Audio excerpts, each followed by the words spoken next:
This summer's best flavors are at GNC. GNC has more protein and more pre-workouts in more flavors, starting at just $19.99, like Little Debbie Cosmic Brownies Protein from Rise, C4 Energy's new Hawaiian Punch, and so much more. You won't just stick to your routine, you're gonna crave it. Your summer just hit the sweet spot with GNC's collection of all the best flavors from all the best brands. Shop now at gnc.com or visit your GNC store today.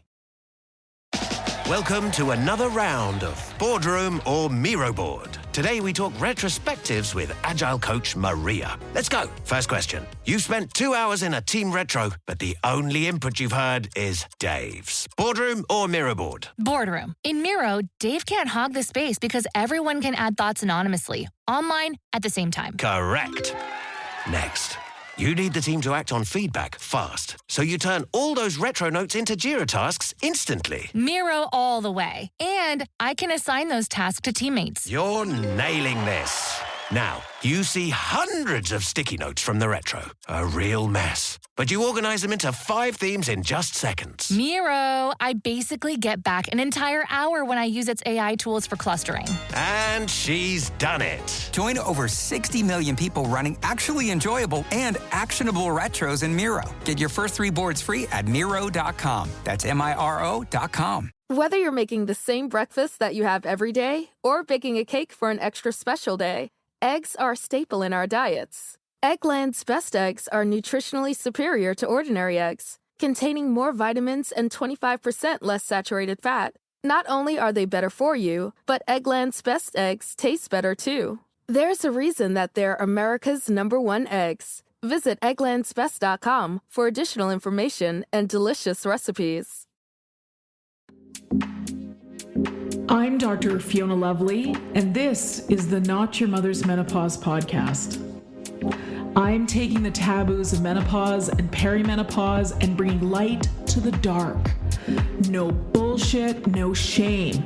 It's time for us to gain a new paradigm in female health, out with the old and in with the new, and I'm bringing fresh perspectives from someone in the arena. I've been practicing women's health for nearly 20 years, and I'm spilling the tea on what it means to live at midlife, knowing that the best is yet to come. I'm sharing my Gen X approach to living through this transition. Sassy, a bit sweary, and always honest. Tactical tips and instantly usable information is my aim. I hope to make you laugh and that you learn something new that helps you embrace the change. Together, we bring power to the peri. Onward to the podcast.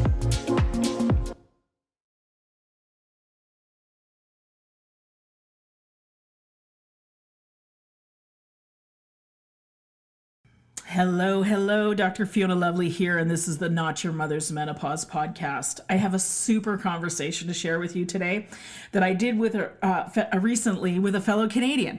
Nadine Araksi is an Armenian-Canadian writer and coach whose work explores womanhood, identity, parenting, ADHD, and the transformative power of storytelling.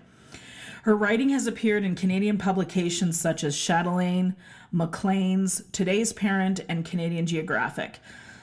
Nadine finds inspiration in Toronto's diverse and vibrant neighborhoods where she lives with her 2 teenagers and a scaredy cat named Cookie.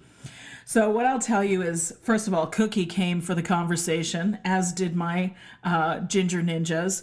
So it prompted me to ask Nadine the question, are ADHD or neurodiverse people tend to be cat people? You might be surprised by the answer to that. So this conversation is very excited about. It certainly was amazing to be a part of it.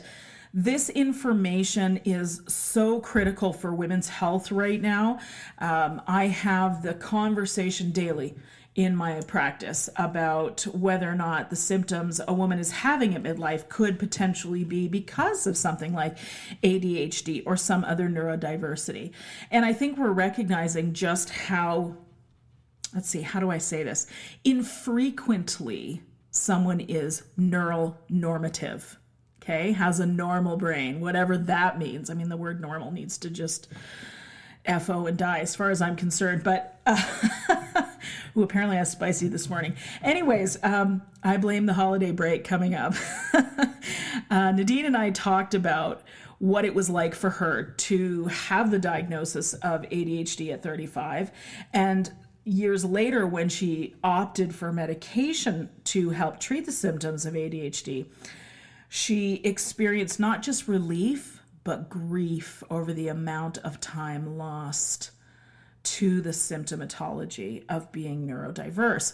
And so I really want you, if you feel like that's you, please listen in. This conversation is packed with goodies for you.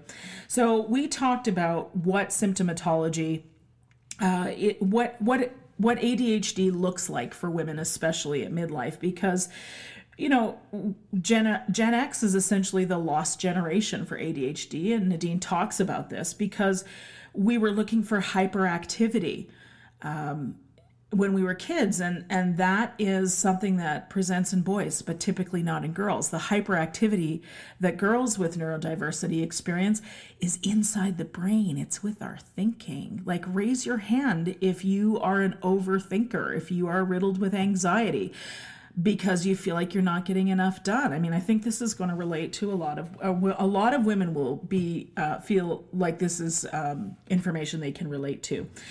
So one of my favorite parts of this conversation was talking about the mimicry between ADHD and a trauma response brain.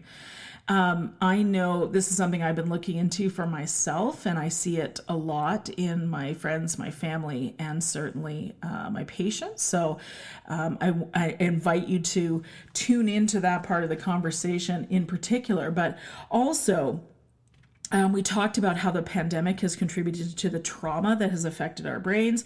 We talked about women and perfectionism and how that feeds into this neurodiversity. And it was a fascinating conversation, even how perimenopause has played a role for Nadine and for likely others.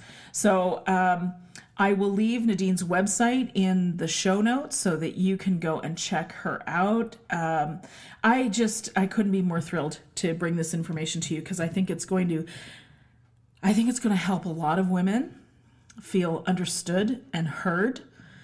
And I think you're going to experience the relief and potentially the grief that Nadine talks about. So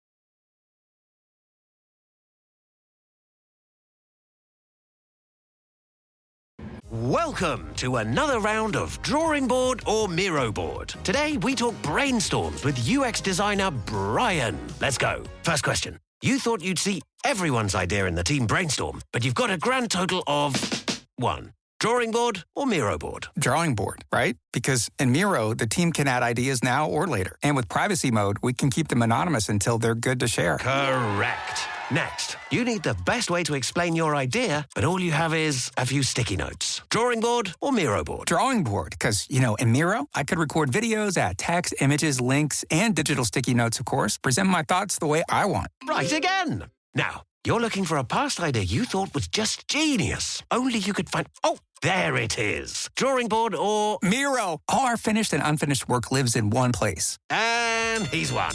Join over 60 million people getting ideas noticed in Miro brainstorms. Get your first 3 boards for free at Miro.com. That's Miro.com. Whether you're making the same breakfast that you have every day or baking a cake for an extra special day, eggs are a staple in our diets. Eggland's Best Eggs are nutritionally superior to ordinary eggs, containing more vitamins and 25% less saturated fat. Not only are they better for you, but Eggland's Best Eggs taste better too. There's a reason that they're America's #1 eggs. Visit egglandsbest.com for additional information and delicious recipes.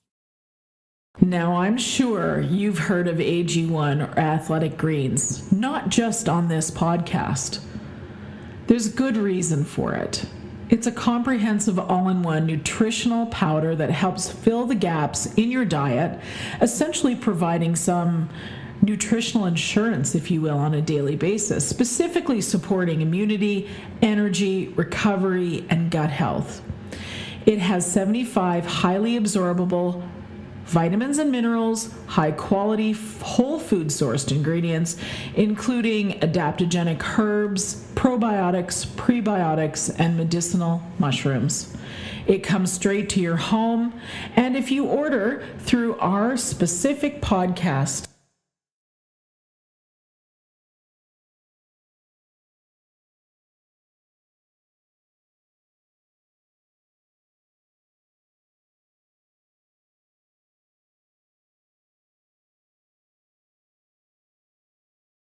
okay, today on the podcast, I'm thrilled to have somebody that I met earlier this year in a writers group, Nadine Araksi. She's here from Toronto and to talk to us about ADHD. I'm really excited to have you here, Nadine. Thank you for saying yes. Oh, you're so welcome, Fiona. It's so great to be on your show. I feel like we're going to have a lot to talk about, and I hope your listeners get something good out of it. Yes, absolutely. I'm sure they will, because this is a topic we have not covered on the podcast. 111 episodes to this point, and this will be probably 113, I think, will be the right number for this, but it's about time that we're talking about it, because I've noticed, having practiced for 20 years, I've noticed about the last, really since the pandemic, that I'm getting a lot more questions about ADHD for women. And I had to have this conversation. So I'm so glad you literally appeared in my world. It's like perfect timing. So I have so many questions for you, but let's set the groundwork a little bit. Sure. Do you mind sharing your story with my listeners? Yeah, absolutely. And we're going to actually circle right back to where you started. So my own journey with ADHD has been both personal and profound. I was not diagnosed until 35. And the reason I sought diagnosis at that point in my life is that I had been, a certain kind of personality my whole life, missing deadlines, losing things, kind of scattered, but fun. So fun. The kind of person people want to have around, the kind of person who just blurts out something and then kind of, disarms people in a new setting because I'm going to overshare something personal. And I hadn't really put a lot of thought to it. I just had internalized it as I am bad. I'm not as good as everyone else. Not really understanding why it took me longer to complete a task than my colleagues. Not really understanding why I was missing deadlines and things like that, and just kind of shrug, like it was always a shrug. It was like, oh, well, I guess that's who I am. Not really realizing how much accountability and power I had over that story and how I was seeing myself.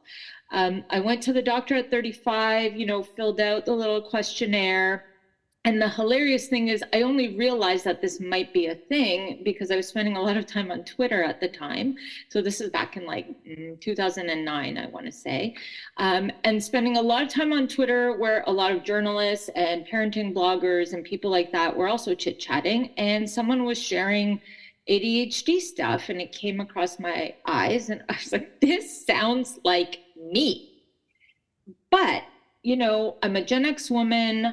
We are considered sort of the lost generation of ADHD because the typical thought you get when someone says ADHD, we tend to think about a disruptive boy in a classroom and not the daydreaming girl. And so I think what we're seeing now is suddenly an awakening of women going, maybe there's a reason I am being so hard on myself. Maybe there's a reason I'm unable to do all the things. Continuing on my story, I want to say that when I did that questionnaire, it was like 10 out of 10. And my doctor was like, oh, okay, yeah, you've got something. But also, I am high functioning. Like a lot of Gen X women I know, I am able to make a lot of things happen. So I do want to caution because we live in a system that is unequal. And I know other parents will be nodding their heads in agreement that women take on way more. We take on way more of the caregiving roles. We take on the birthday party planning and remembering the vaccine schedule and all these, oh, we're out of toilet paper. And so we've constantly got this running to-do list in our minds. Mm-hmm. So if you recognize yourself at any point in this conversation and what I'm saying, you know, I will say the differences between a woman with ADHD at our age and a typical, you know, we say neurotypical versus neuroatypical or neurodiverse. Yeah. I would say check in, and, you know, it's a great time to talk to a professional like yourself or go see your doctor, because the difference is where it's crippling and it's affecting your standard of living and your day-to-day versus, you know, this week you just had a bad week.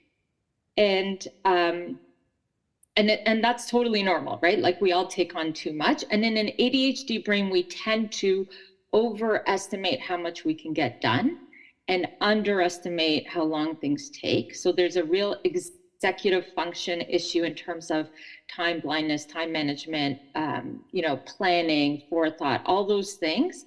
Gosh, we're talking about so many things. Yes.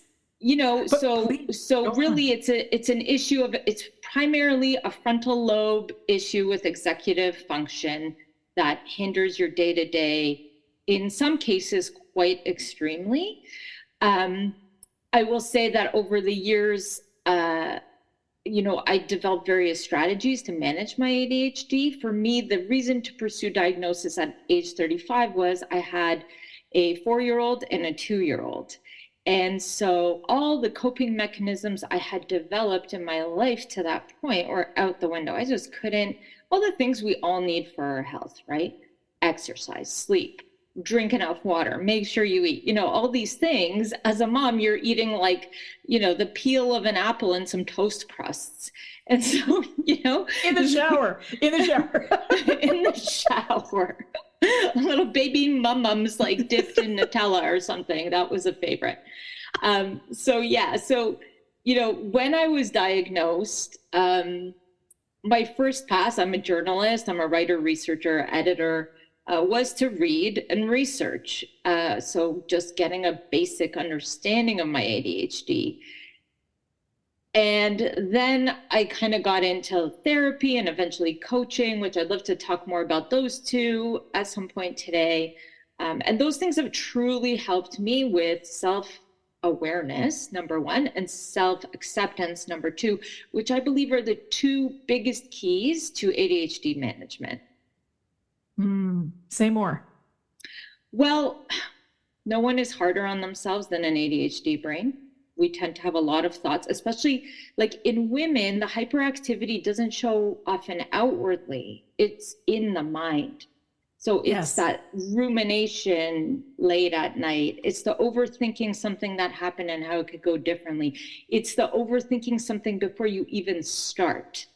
And so shining a light on ourselves, understanding that our brains are wired differently and we may just need different approaches. We have different learning styles. We have different reading styles. We have different, all kinds of aspects of our life that need just a slight tweak to be accessible for us as neurodiverse people is huge, because then it's not about, I am bad. It is, oh, the system is not designed for me. And let's figure out how to advocate for myself, for ourselves. Mm-hmm. So that's something I'm hugely passionate about. It's something I write about. It's something I champion at work, like very much understanding that in every job that we all do, having an awareness of neurodiversity as a, you know, a huge segment of the population. You know, they say it's like 1 in 8 or something like that. Just understanding that will help us all make a more accessible world. And then going to the self-acceptance piece, it's again that like, I am not bad. The system is not designed for me. And what am I going to do about it now? Mm-hmm. What now is the most powerful question for an ADHD brain, because we tend to go really big. I mean, the brilliant gifts of ADHD are creative problem solving, our ability to make connections rapidly. And so sometimes we start a project, we have gone so big, we are already, think about, let's use writing a song as an example, right? Like, okay, I want to write a song. Well, the ADHD brain has daydreamed her way to, I am the next Taylor Swift. And then what is that going to mean about how I take care of my kids and my life? And then it's like, oh, I'm not even going to start writing that song. Oh my God, you just described my entire life. I joke that all the fun people have it. 100%. And this is what's fascinating. When you said 1 in 8, I was like, it's got to be more than that. Like, it's got to be more frequent than that. Because when I started, I have a family member who's just newly diagnosed. And, like an appropriate human being would, when I was trying to educate myself about what they were experiencing, I went to TikTok. And I started to see these videos on the neurodiverse people, or the neurospicy people. I love that term. I love that term. It's so good, isn't it? Yeah. And I realized, number one, how many of my patients displayed these very same symptoms, signs, whatever word you want to use there, traits. I like the word traits. And I'm somewhere on the scale too of neurospicy, which just delights me, because it started to make sense of all the things that I struggled with when I was a kid. But I was very focused on certain things. But I was the kid that was, when Fiona puts her mind to it, she does great.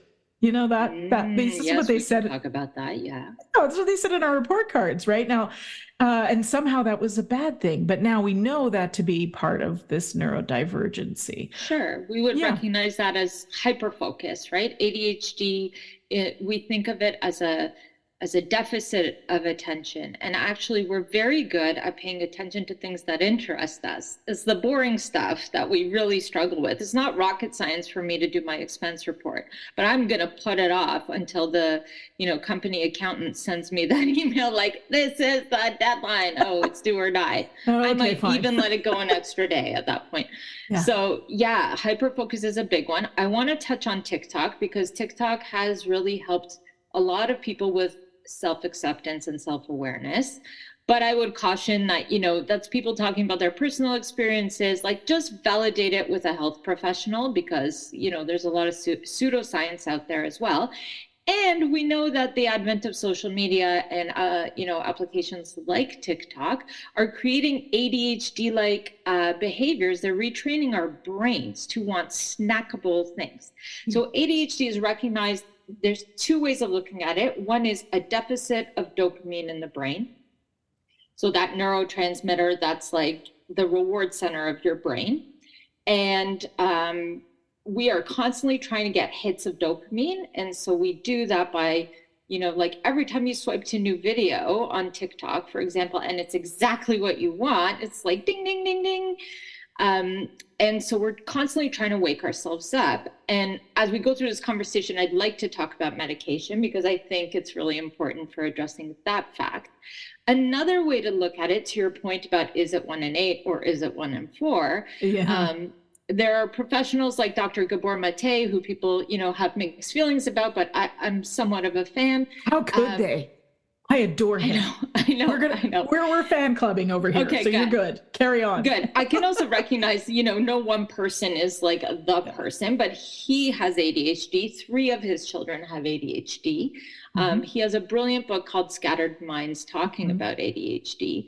And one of the things that comes up is like this idea that ADHD folks are hypersensitive. And so if we look at the research around hypersensitivity, there's some estimates that are like 20 to 25% of the population are hypersensitive. So what does that mean?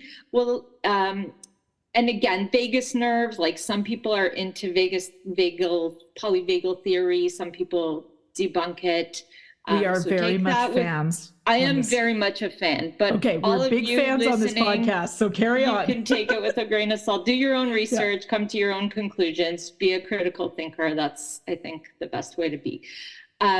So in an ADHD brain, the theory there is that any sort of neurodiversity, we have an overtuned vagus nerve, and therefore we have almost an emotional allergy. So in ADHD brains, it looks like difficulty with emotional regulation, and as well as difficulty with emotional regulation, it's like this rejection sensitivity dysmorphia, some people call it, or there's various ways to refer to it, but we take rejection harder than the average person, which makes us more likely to avoid situations that are challenging, or I've got a big project, I don't know how to execute it, I'm going to look stupid, therefore I'm going to put it off and put it off and put it off.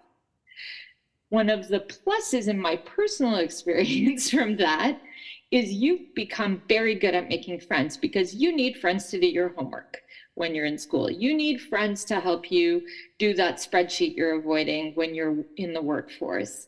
And so you become a person, and this isn't true for everyone, I just want to clarify, it's my personal experience, but for me, it's been making friends and having buddies, whether it's accountability buddies, or you're good at numbers, I suck at numbers, I'm good at words, you suck at words, let's work together. You end up building a lot of bridges. The other super huge plus of that is you tend to have a lot of empathy for people's differences, because you know what it's like to live in a body that doesn't function always to where everyone else seems to be functioning. So I will say one more thing and then let you jump in. It's when I was 35, I was working as an editor on a team of editors. And we were creating content for a website that had a popular newsletter that talked about the sweet spots that were opening in various cities across Canada. And my colleagues were very much able to deliver content when they were supposed to. They had their calendars planned. They had, they were not getting messages asking, when is this coming? But I did constantly, and it felt like it took me so much more time. And so I realized when a manager flagged, like, maybe you don't want to be doing this job, maybe you don't want to be an editor, maybe you just want to be a writer. And I had to evaluate for myself whether that was true. Now, yeah, it's true. I do prefer writing to editing, although that's changed over the years as I've gotten better as an editor. But I knew that I wanted to be in that job. I loved the job. I loved my colleagues. I loved the work I was doing and the impact it was having. And so then I had to say, well, I think first I came home and my husband at the time, now my ex-husband, was like, we're not having another maternity leave to address the fact that you're annoyed at work. We've got 2 kids who are stopping. That's great. Yeah. Interesting. Well, I there's a lot of threads I want to pick up, but the one that's just that you just kind of suggested is, I wonder how much being neurodiverse changes communication in relationships. Yeah, it's, that's where the self-awareness piece comes in, because if we're not self-aware, we build all these habits as workarounds. And again, like I said, we make connections really fast. Sometimes we're talking about things at a level that the average person can't even follow, but we've already connected all the dots. So I don't know if you recognize that in your family member or in yourself, but it's like, you're like, both. What? What? I remember, for example, being at the dinner table with the kids and my ex-husband, and, he used to say, it feels like you're not with us. And the truth was, physically, I was present, but mentally I was like, okay, and then we have to do this, and then we have to do that. And you build a sort of hypervigilance around, you're going to drop a ball, and then you're going to feel crappy about yourself. And what, like you're constantly running through the operations manual, the to-do list, the logistics, because you're weak at it.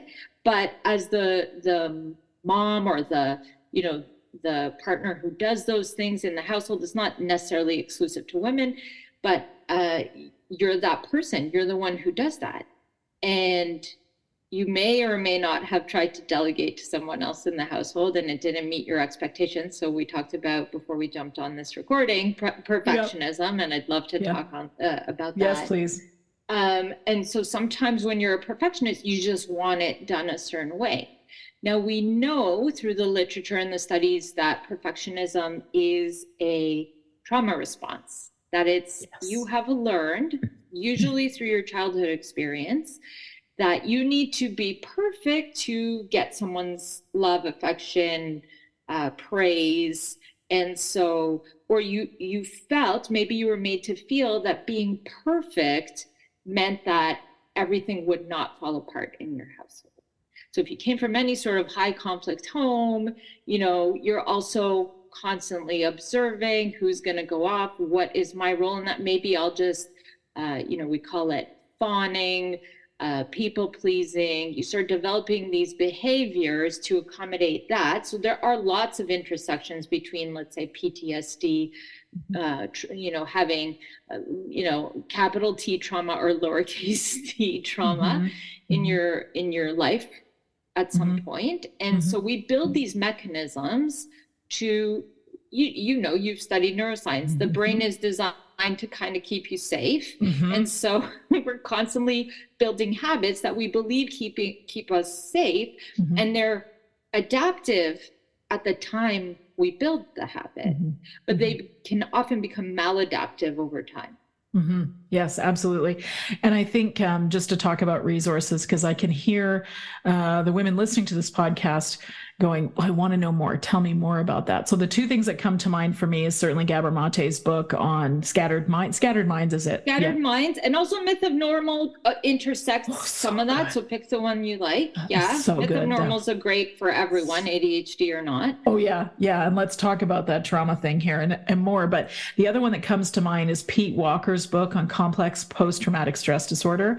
It's so good. When you read it, you'll be just like, mine's so highlighted and dog-eared. Anyways, we could go on. And I was listening to a podcast this week where the woman being interviewed said words that stopped me dead. Like, I was driving, but if I hadn't been driving, I would have stopped dead in my tracks. She said productivity is a trauma response. Sure. And I was like, oh shit, that too? Yes. How many of us derive our value from taking things off our to-do list? All of us. Let's just put that out there. In 20 years of practice, it's very rare that I see a woman. Well, listen, when a woman doesn't have those connections, she doesn't need someone like me. So I'm not going to see her, right? Yeah, that's a good point. I'm not sure that. I remember years ago, this was probably my first year of practice. And I had a woman do a hormone consult with me. And I asked her, I said, tell me about your stress. She said, well, I don't really have any. And I did not believe her. I was like, girlfriend, you're hiding something. I'm like interrogating the poor woman. I'm like, there's no way. And at that point I was, 32 or 33. And I just finished professional school. So the thought of, having no stress was so incredibly foreign. And still think about her to this day. I'm like, I wonder if she really didn't have any stress. Yeah, or is she just not aware of it? I have a friend who claims she doesn't experience imposter syndrome, which I'm also like, what? How is that possible? What's her secret? Are you a woman? Exactly. Yeah. Well, stress is, you've talked about this on the podcast before, but like stress is a choice. You have to do the thing. You have a choice to be stressed about it or not. Now, that's very simplistic, and we know the reality is a lot more complex than that. But again, like coming back to the systems we live in, we know, and this is not a slight on anyone, but we know that they've traditionally been designed with one point of view, a neurotypical, fully able-bodied white man of a certain age. And our cities are built from that experience, our schools, systems, our laws, our schools, everything built through that lens.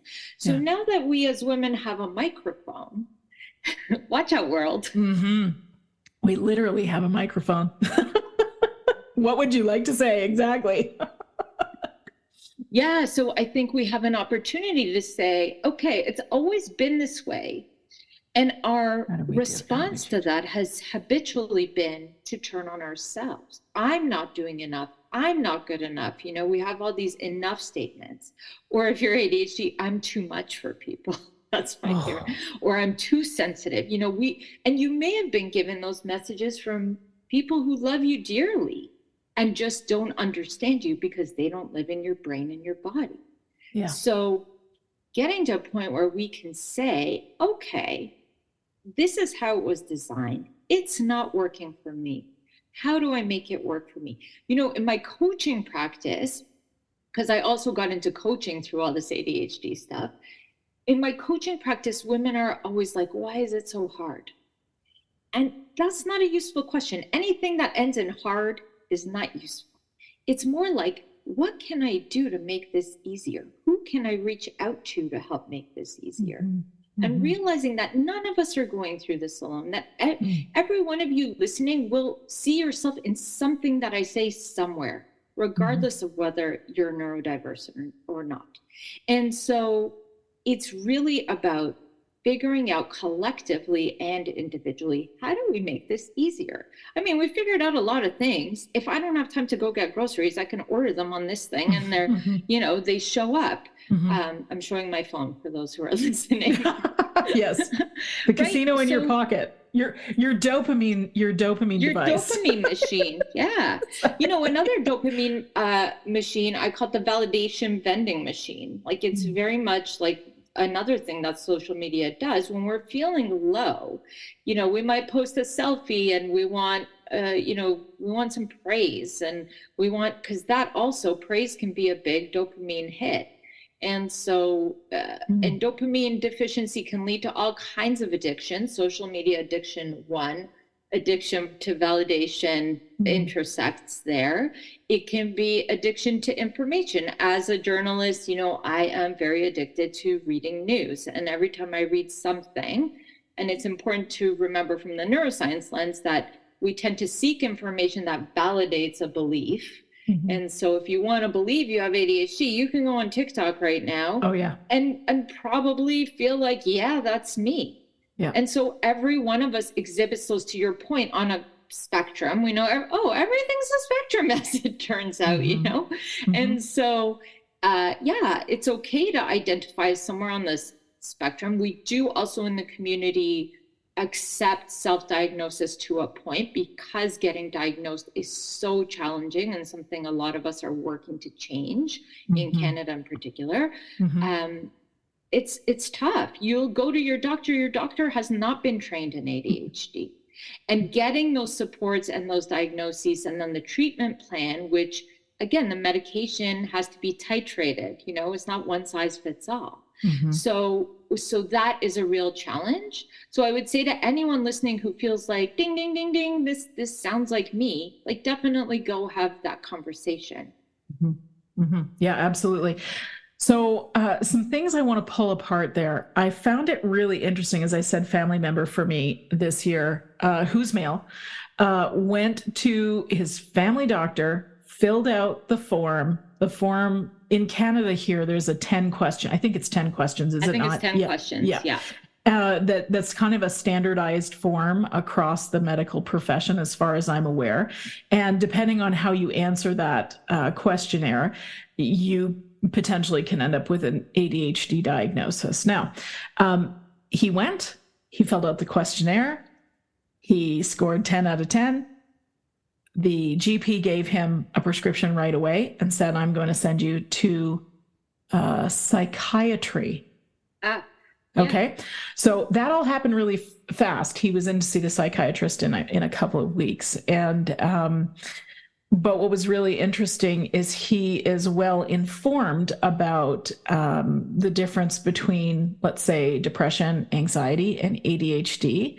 He felt he was better informed about it than even the psychiatrist was. Now, isn't that interesting? That is very interesting. Yeah. I have worked in the past with a phenomenal mental health professional named Christina Crow, who also has a podcast, Canadian social worker, therapist, who works primarily in ADHD research, sits on the board of CADAC, just a phenomenal human being. And, you know, she says in her practice, she sees a lot of adults coming. The two ways at this stage of our life we get diagnosed is our kid gets diagnosed with ADHD. So we know it's it's a, it tends to be a hereditary trait. And Dr. Gabor Mate's opinion is that the hypersensitivity is the hereditary part. Or you come with anxiety or depression, and we know ADHD is a comorbidity disorder. And so your anxiety as an ADHD or a neurodiverse person often comes from that, what I talked about, that fear, that hypervigilance of, oh gosh, I'm going to drop the ball and then everyone's going to hate me. Everyone's going to think I'm stupid. And the depression comes from like this sadness that is just like this life you could have had if your brain worked differently. But maybe you're not conscious of the if my brain worked differently part, right? You're not aware yet that you have a real condition that is making you feel sad. And there's also, we're talking about serotonin, and this might be a great time to dive into perimenopause and menopause, right? So we're talking about hormones and neurotransmitters. Let's do it. And their impacts over time. And so, okay, I'm going to turn it to you. Yeah. What would you say are like the 5 main symptoms of perimenopause? 3 to 5. Okay. Insomnia. Okay. Anxiety. Hot flashes. I'm trying to pick the right word. Sadness isn't the right word, but mood elevation difficulty is how I've heard it stated. And a 5th one, probably related to libido would be my guess. That's where I would put it in there. Now, look at those. They're all brain-based. They're all brain-based. They're all brain-based. So here's the thing I want to say to you when I was talking about the 10 questionnaire. What was amazing to me was every day I talk to women that go to their doctors for help with menopausal symptoms, as I just discussed. And they're told, you don't want to take those meds that, like I'm talking about hormones now, so hormone replacement therapy.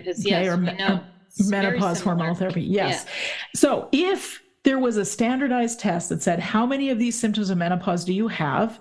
And our wonderful friend, Andrea Donsky of We Are Morphus here in Canada, she has done the research on what are the 10 most common symptoms. I've talked about this in past podcasts. I think it's 8 or 9 out of the top 10 are all brain-based. Okay, but anyways, I'm kind of going off on a tangent because that just totally makes sense. We are talking about ADHD today. Right. And but anyways, doesn't get studied in the literature. It's women, right? They're like, they menstruate, so it's unpredictable, so we're just not going to study them. Exactly. Now that's changing too, but anyways, if a woman went and took this test and got 10 out of 10 on the menopausal symptoms, and she's still given a hard time about getting treatment for it. I mean, this is the world we're living in, right? Now you add this other layer on top of it. I mean, you just wouldn't see that happen with a man. Apparently the cats are all coming to visit today. Oh, I love that. Hello, cat. You wouldn't see that happen with a man. And I think the other thing is, like, if I had asthma, you wouldn't be like, why are you taking medication? If I had diabetes, you wouldn't be like, why are you taking medication? But somehow when it comes to our mental health, we have stigmatized the need for medication when it's it's not like, yes, you can choose not to take it. And I spent 12 years trying to figure this out on my own. Yes. And so going back to your original point is that in the pandemic, where a lot of my coping mechanisms and the strategies and systems I had developed went away. Suddenly I'm working at home. I'm sitting on my butt all day. Yes. Those little dopamine hits I used to get from walking over to a colleague's desk and solving something quickly, or just even having a casual conversation by the photocopying machine, that all went away. It did. I was lucky to work for Rogers Media, and Rogers had this great gym in the building. And so colleagues would come to my desk and be like, are we going to the gym at lunch? So I had both accountability and access to fitness. And we know fitness, that boost of oxygen to the brain in the middle of your day, like it would make a meaningful difference for me. Oh my God, cats. I know. Honestly. Okay, for the people who cannot see this, I have a cat on the desk that's rubbing his butt on the microphone. I couldn't hear it. Thank you, husband. So thanks, I appreciate it, babe. Okay, so the podcast, the podcast husband has showed up to get the cat out. I'm so sorry. Podcast husbands are helpful. Yes, they are. I just texted him like, God, come get the cat. Come get the cat. But this is totally appropriate because we are talking about attention deficit. I know, and I think I've gone on a million tangents and since we started talking. But I did take my medication today. Yeah, good. Well, what do you think when I ask you the question? Do you feel like perimenopause was part of the reason you were diagnosed at the time that you were? I don't think so. Although, you know, post-birth hormones are a thing for sure. I think that, you know, at the time I was diagnosed was very much, I added stuff to my plate, you know, I added suddenly children and vaccination schedules and birthday parties. And did I get a gift or did I plan for the loot bag? I added more than just what are we having for dinner and do we have enough toilet paper? And so suddenly the volume of things you are accountable for on top of your workload, on top of being like interesting and planning date nights and being a good friend and a daughter. And oh my God, it's so much manageable. It's And so if you are not good at managing your time, or you have a habit of saying yes to everything because of people pleasing behaviors, that just like you're gonna either go to anxiety or depression and need a way to cope. Like that's just math, which I'm not good at, by the way. But me neither. So we'll just skip over that chapter. Yeah, skip over that. But I was about 47 when I went on medication, where I sought medication as a solution. And what I want to say about that is that, was I having night sweats at that point? Yeah. Was that impacting my sleep and therefore my cognition the next day and my ability to cope and my emotional regulation, which are already, you know, challenged by a neurodiverse brain? Absolutely. I now see medication as like this three-legged stool, like therapy, coaching, and medication for managing your ADHD symptoms in a world that is not designed for you will make a meaningful impact. And it's so personal, the decision to go on medication. I understand. However, because we do think of like, oh, kids are over medicated. There's all this, it's very similar to the HRT conversation, right? Like, it's like there is research that was done like 20 years ago and we're still using it today as if it's still relevant. And I think like the medication thing is like, you know, you can get so far with behavioral change, but you're always going to have a deficit of dopamine. Yeah. And because of that, you're going to make choices that aren't necessarily in the best interest of your ADHD management. You're going to build habits that are not necessarily in the best interest of your ADHD management. Well, I think getting the help to get those tools specifically for adult ADHD, because I've looked for patients and what's available in my area, which is Calgary. We've got a large city here. We're over 1 billion people. Yeah. But what's interesting is that it doesn't seem to be that there are a lot of resources for adult ADHD. It's for kids. So if anybody's listening to this podcast and says, great, I got the medication, it's really helpful, now I want some of the tools, what do you recommend? Yeah, so I see, like, if you think of sort of an infinity circle, right? Like a skating loop, right? Like a figure eight. Think about yourself. I want everyone to kind of visualize themselves in the middle at that point where those two loops meet in a figure eight. And the way I see it is therapy is me going back into the past of that loop and learning where I was hurt, where I picked up messages that I've internalized that are limiting who I can be today, and then bringing that back into the person you are today. Coaching, and ADHD coaching in particular, although it tends to overlap, is about looking at your future self and building the habits that you can integrate into today, and building the sort of thought patterns that you can integrate into your today, so that you can be that person for yourself 20 years down the road. So if I am adverse to exercise, let's say, like, okay, so what was it? Like, did I have something in my childhood, like a bad dodgeball experience, or I didn't get picked for the team, and now I just like don't see myself as an exercise person? In the body I occupy today and in the mind I occupy today, what identity have I formed around that experience? And then going into, well, I know that 20 years from now, I'm almost 50, so I know by the time I'm 70, I would really like to have a body that isn't constantly in pain as much as I can control. You know, there will be hereditary factors and genetic factors. But do I want to do things today that will set my 70-year-old self up so that I physically can live the best life I possibly can? Mm-hmm. And you can do that with every aspect of your life: career, money, relationship, family, home. And so that's where coaching comes in.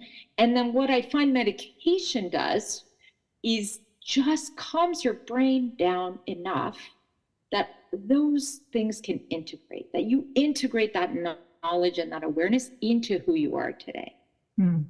Because otherwise it's like, we've all listened to a podcast, we've all read a self-help book or watched a TED Talk, and we're like, that's great.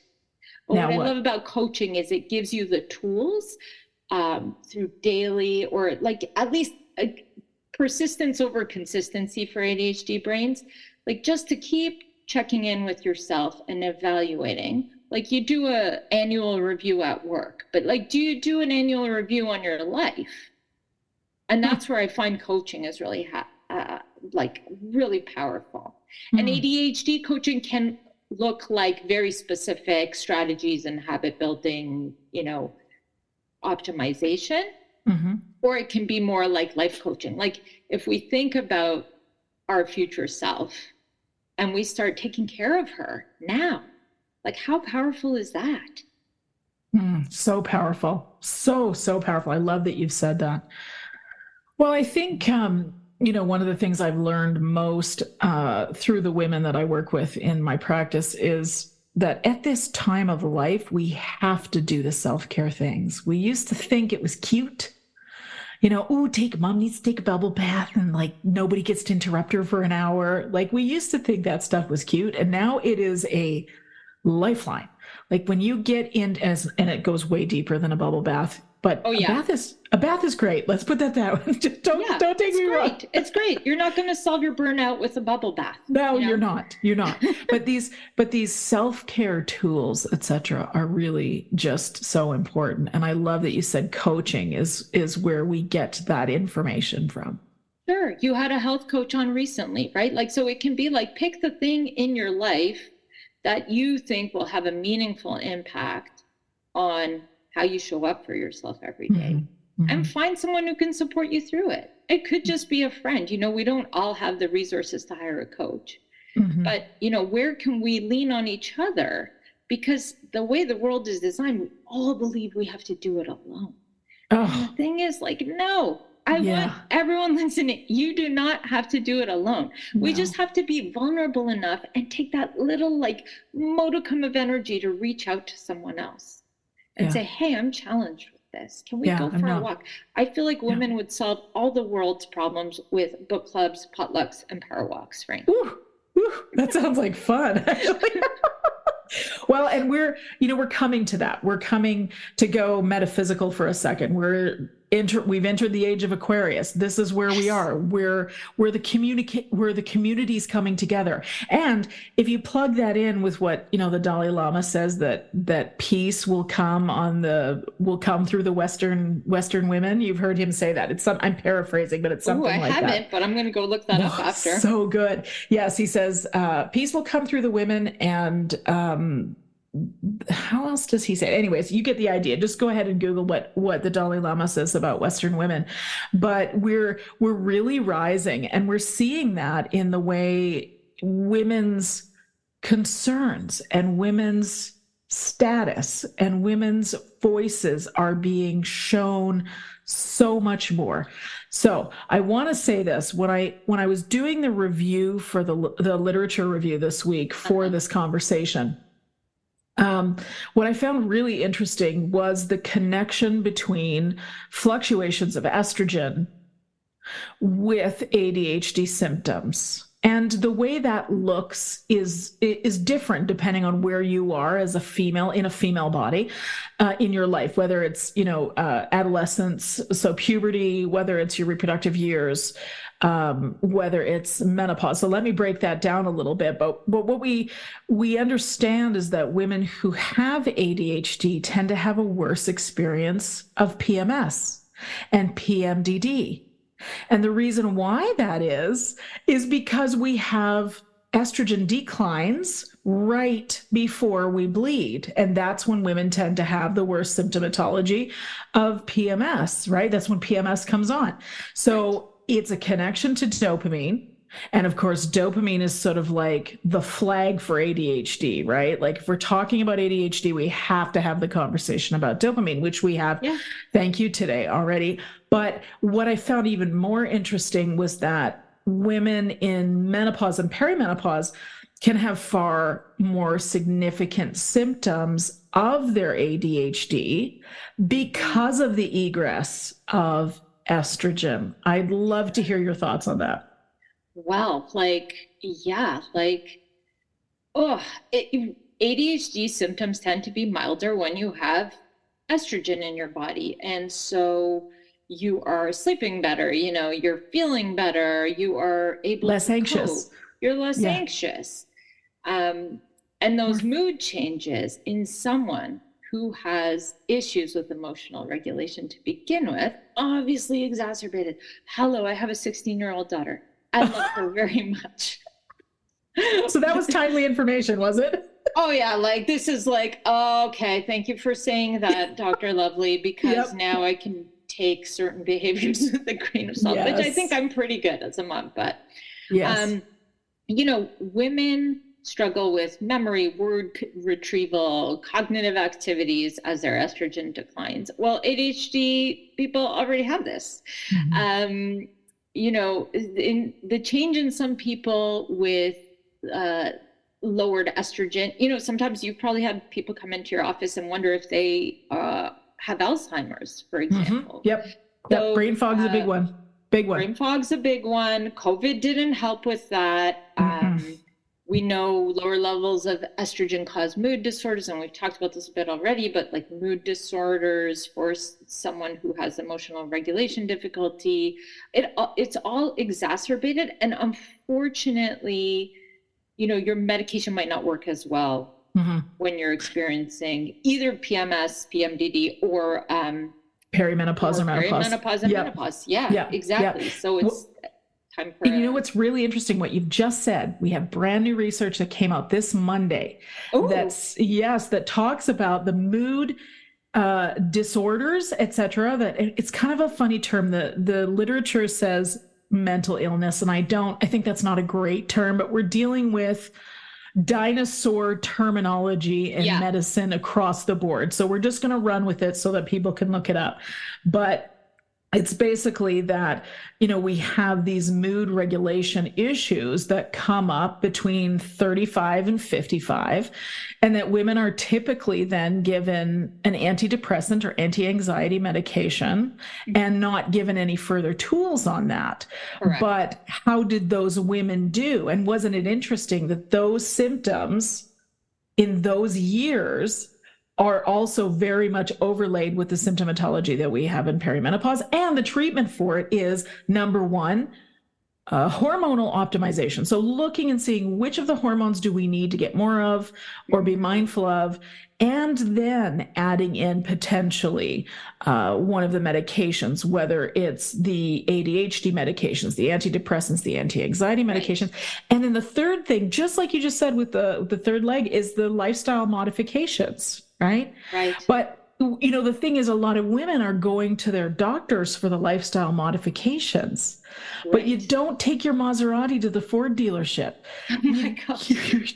You got to go to the Maserati dealership. Ford will say, well, it's got 4 doors and 4 wheels, and then it's got, whatever. It's got an engine. Sure, I can fix it. Right. But the truth is, to get that fine tuning of a fine automobile, which your body is, you have to go to the right expert. This is the coaching thing. Oh, wow. Thank you for that metaphor. And I think metaphors, and, I've built a career on storytelling. So being able to give someone such a visual, tangible way to compare one to the next is just phenomenal. So thank you. I appreciate that. Yeah, for sure. I mean, coaching, what it does is essentially helps you to start thinking about your future self. And actually, coaching is very much like, we're not concerned with the past. I am a journalist, so I love excavating the past. But really, if you're able to, calm your nervous system enough, and nervous system regulation is so huge here, huge. Yeah. We didn't talk about that. But if you are able to calm your nervous system enough, you will be able to open your sort of visioning eye to the future and then start making it's about incremental small change. And the ADHD folks, I'm talking to you're thinking, I'm going to wake up tomorrow at 6 a.m. and I'm going to meditate and I'm going to journal and I'm going to do some yoga and and all these things before anyone's even up and I have to be at work. And that you are setting yourself up for failure, Yeah. For me, it was start by making your bed every day. Do that for 6 weeks. Do you have it? Okay, great. Now we're going to add another layer in. Coaching helps you to see you cannot take 2 trips at once. No. And, I think it's a very much an ADHD thing. We want to do all the things. Yes. You can't do all the things. It's really hard to accept because you have a very fast brain. Yes. And I find it hilarious that, I have to take a methamphetamine to slow my fast brain down or calm it down. Oh, okay. Right. It's so weird, but okay, that's what my brain needs. I'm not going to judge it, right? No. And so the more we can do to, not be so judgmental of ourselves and others and really calm that nervous system down, the more we can do to start building that future and having a coach to support you incrementally and say, hey, I know you want to start a podcast and write a novel, but maybe let's pick one is hugely helpful. And then keeping you accountable with check-ins and things like that. A lot of coaches do group coaching. I was part of a group coaching program that still exists called Kickstartology. I stepped away this fall because I really want to write a book. And, everything that gets my time that's not writing, sitting down and writing is blocking my goal. And I have choice. That's another thing. I want you all to recognize how much choice you have in your outcomes, especially now as women in the West. As you said, most people listening to this will have a decent amount of privilege and access to lots of different things that, they don't have in other parts of the world. We have so much power, and coaching helps you to uncover that power, tap into your desire, which as women, we tend to, we're not used to it. We're thinking about what everyone else wants and how everybody else feels, rather than recognizing that it's okay to want things for ourselves. And I see this very much in that you said 35 to 55. That is the women I coach, because that is the point in life where you have, women come to me and they're like, I have ticked all the boxes. I have the kid, and I can speak from my own experience. I have the kids, the house, the car, the job, the husband, Why do I feel so crappy? Yeah. Why am I not happy? Why am I sad? Why do I have anger? Yes. Yeah. So that disconnection and disassociation is also a symptom. We're just learning really, we're really acutely learning this now, that is a symptom of the estrogen egress as well. Okay. So, and actually, I think it's really powerful for us to talk about how disconnected we can feel from everything that we have ever associated ourselves with. Our passionate careers we're passionate about, maybe hobbies or things we do on the weekends that we're excited about that we're no longer excited about, our connections to our families, to our primary relationships, to all of the things we've always anchored ourselves with can all of a sudden no longer feel, you just don't have the same connection to them, or you cannot access pleasure. That's another symptom on that list. I know. It's called anhydronia, I think is the term. Yeah. Please forgive me if I have mispronounced that, but I believe that's the term. So that is, again, one of those things that you want to look at. I mean, this is women in 35 to 55. The closer I've gotten to that 55 mark, I turned 50 this summer, the more I connect with that, the more I go, and like, I'm like you, I'm super passionate about my work. Thankfully, I'm still super passionate about my work, but some of the other things, less so. I'm like, no, I can let that go. Yeah. That's okay. I can let that go. And I think that's good. It is. But we need to make sure we're still being able to access joy and to have my favorite self-care technique. And one I teach regularly is the deliberate pursuit of pleasure. Yep. And it's a moving target, right? What makes, my husband and I were talking about this morning, what we experienced as pleasure 20 years ago is so different than it is now. Yeah. Right. Yeah. But I think it's easy for us as women to go, oh, it's just pleasure. Who cares? I'll just put that aside. Right. I'm tired. Exactly. We're literally pleasure seeking creatures. I mean, women have a whole pleasure anatomy that really we're just starting to learn. Yes, we do. And this is, sure, I'm talking about now in the realm of sexuality and women's sexuality and et cetera. But I mean, we're hardwired for it. So even if I'm not talking about an orgasm, I'm talking about on a daily basis. What is that deliberate pursuit of pleasure for you? I think that's so important. Oh, I think it's so important. And, a lot of social activists talk about pleasure and joy being acts of resistance, that the pursuit of them. Yeah. And, if you need a decision tree to figure out what you're letting go of on your to-do list that is way too huge, all of you, having pleasure and joy as your North Stars, you're going to start living a happier life, right? Yes. And pleasure can be, gosh, do you remember when you were, for those who have experienced being pregnant, like eating a cold soft serve on a hot day, or like whatever it was for you.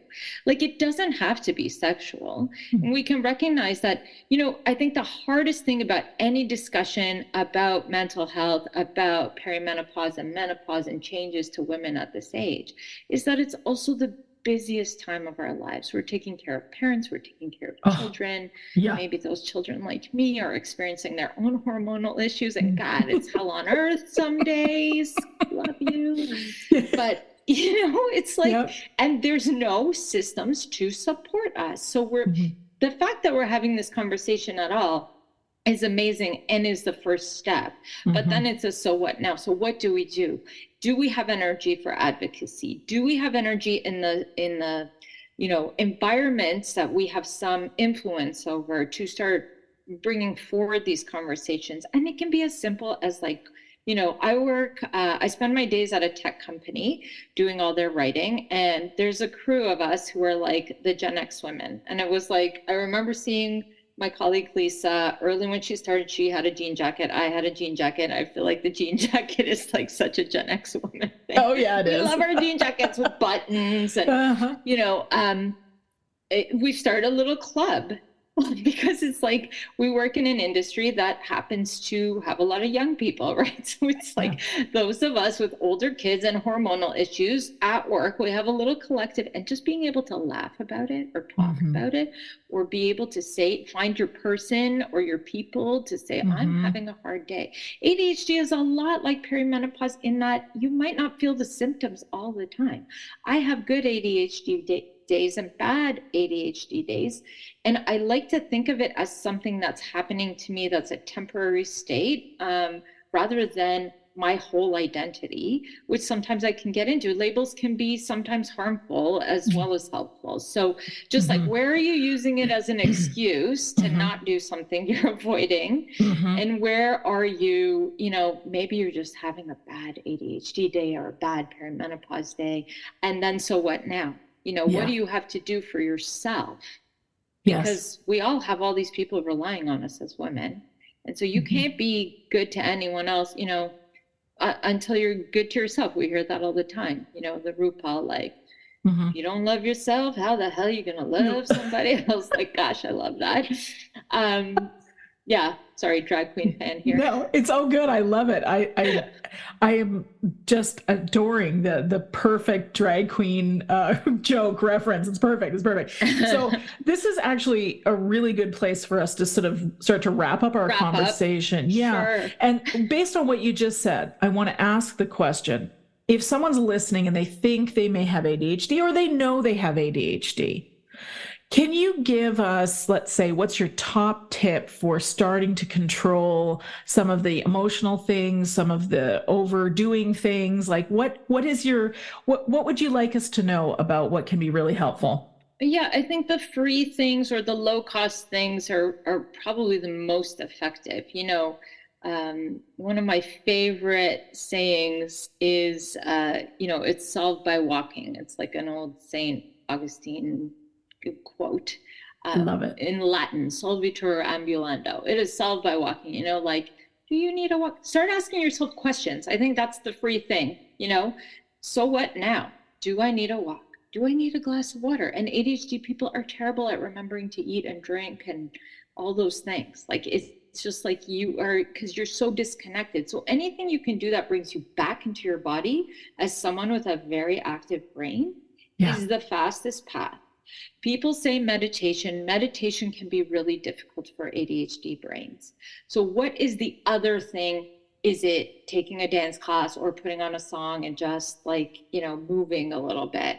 Is it going for a walk? Is it, meditation really helps to learn that you are not your thoughts, right? That your thoughts are kind of like clouds passing through your sky. So if you can do a guided meditation, there's so many apps right now that have low cost or free, helpful ways just to start observing your mind, which is such a huge game changer. And just realizing we're all human. Someone cuts you off in the street, your instinct might be to say a-hole about that guy. I'm really trying not to swear, which is a win. Thank you, medication. But at least there's one of us.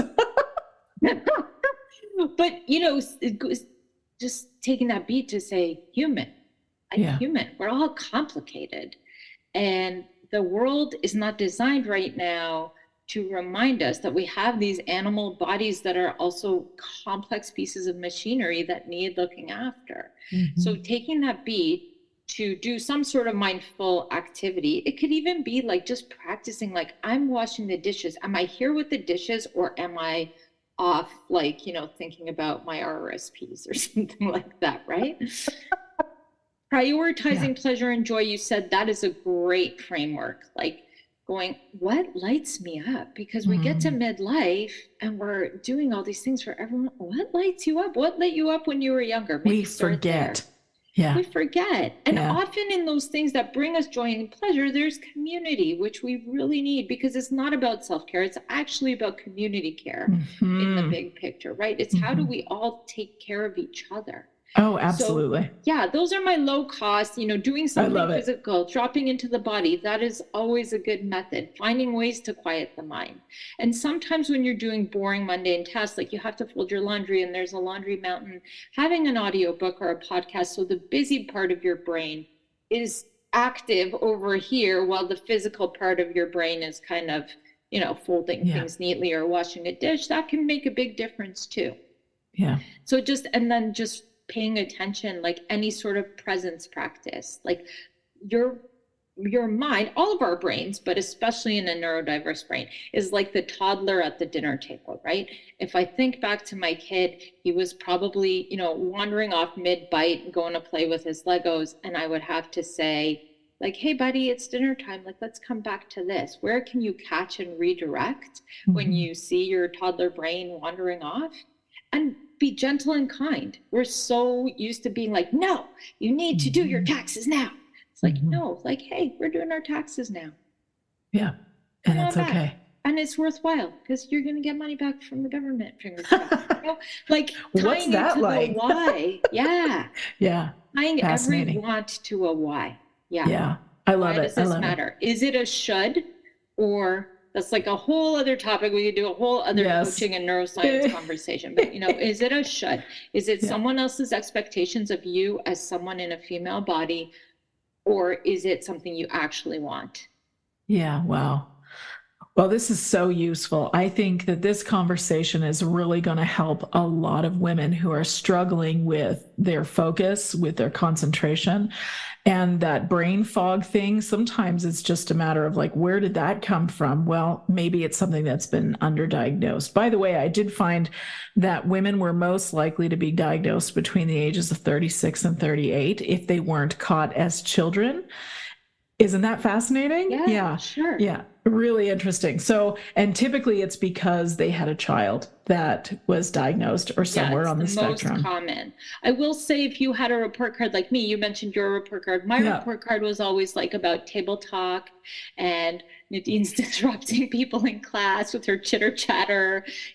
I would help other people do their homework before I did my own. Like, if any of that sounds like you, go have a conversation with a healthcare professional. Oh, yeah.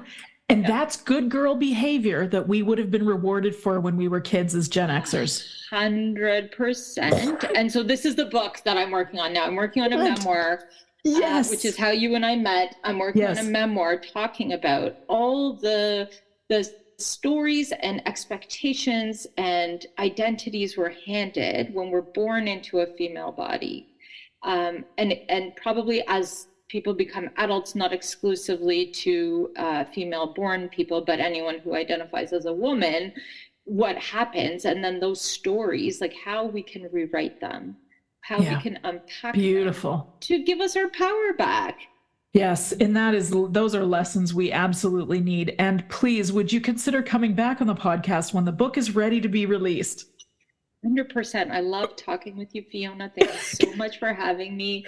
I've shared your podcast with so many women because I find my dinner parties now are like, okay, well, what are you experiencing? Are you sweating at night? Do you have a dry vagina too? It's gonna pop off. Yeah, exactly. I know. These things are often talked about, but let me ask you the final question I love to ask all my guests, which is, knowing what you know now, what would you tell your younger self? Such a powerful thing. And it's just like, you are not bad. You are not stupid. You are not enough. Like, you are enough, and you're good enough. You're smart enough. Like, it sounds like Viola Davis is saying it, but like, really, we are. We're born perfect. And, just like, I love you, little Nadine. It's okay. It's okay. It's just someone else didn't like it, or didn't like that you didn't do that, or whatnot. Oh, yeah. That touches me. That touches me. Thank you. Yeah. If people want to know more about you, how do they find it? How do they find you? You can probably search Nadine Araksi in Google and either find my Instagram or my various platforms. I do have a Substack newsletter that I send out, and I'm working on nadinearaksi.com right now. So hopefully by the time this comes out, that'll be up and running for everyone to find me and learn how they can work with me if they want. I love it. I've so enjoyed this conversation, Nadine. Thank you for coming. The views and nutritional advice expressed by Dr. Fiona Lovely are not intended to be a substitute for conventional medical service. If you have or suspect that you have a medical problem, promptly contact your healthcare provider. No information offered here should be interpreted as a diagnosis of any disease, nor an attempt to treat or prevent or cure any disease or condition. As with any new advice or program, you should always contact your healthcare provider prior to starting anything new. Thank you.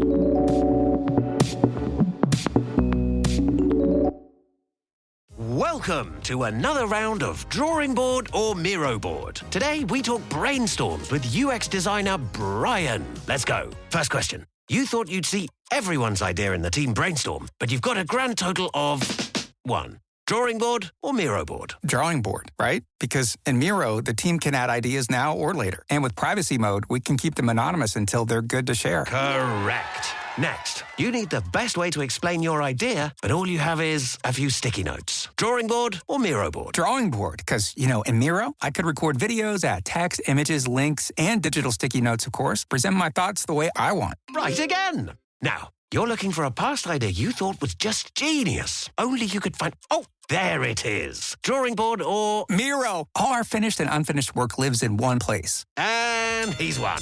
Join over 60 million people getting ideas noticed in Miro brainstorms. Get your first 3 boards for free at Miro.com. That's Miro.com. Whether you're making the same breakfast that you have every day or baking a cake for an extra special day, eggs are a staple in our diets. Eggland's Best Eggs are nutritionally superior to ordinary eggs, containing more vitamins and 25% less saturated fat. Not only are they better for you, but Eggland's Best Eggs taste better too. There's a reason that they're America's #1 eggs. Visit egglandsbest.com for additional information and delicious recipes.